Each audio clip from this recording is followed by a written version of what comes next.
Agrowisata Kebun Belimbing ini berada di Desa Ep Trikoyo, Kecamatan Tugumulyo, Kabupaten Musirawas.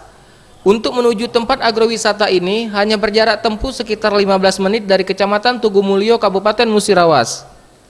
Beragam kuliner makanan telah disiapkan, serta tak kalah pentingnya yang berbeda dari objek wisata lainnya, yakni buah belimbing Bangkok yang manis dan langsung dipetik dari pohonnya dengan harga Rp15.000 per kilogram.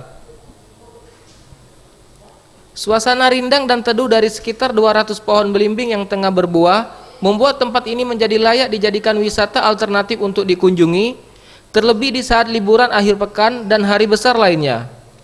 Tempat ini tak pernah sepi dan dimanfaatkan para pengunjung untuk bersuah foto ria dengan latar belakang kebun belimbing.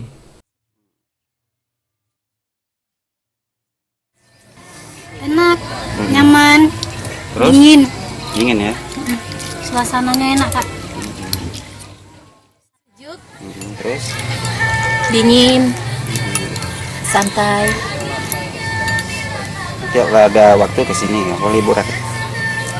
Mumpung lagi santai ya liburan. Untuk mengunjungi ke tempat ini, pihak pengelola tidak memungut tiket masuk, namun para pengunjung dapat membeli beragam kuliner makanan dan minuman serta buah belimbing yang baru dipetik dengan harga yang cukup terjangkau. Di sini free tanpa ada tiket untuk masuk, dan di sana sudah tersedia oleh pelayanan kami yang cukup memuaskan, yaitu beberapa wisata kuliner dan beberapa makanan yang tersedia. Disilahkan untuk dicicip kepada Pak. Tim Liputan Sriwijaya TV.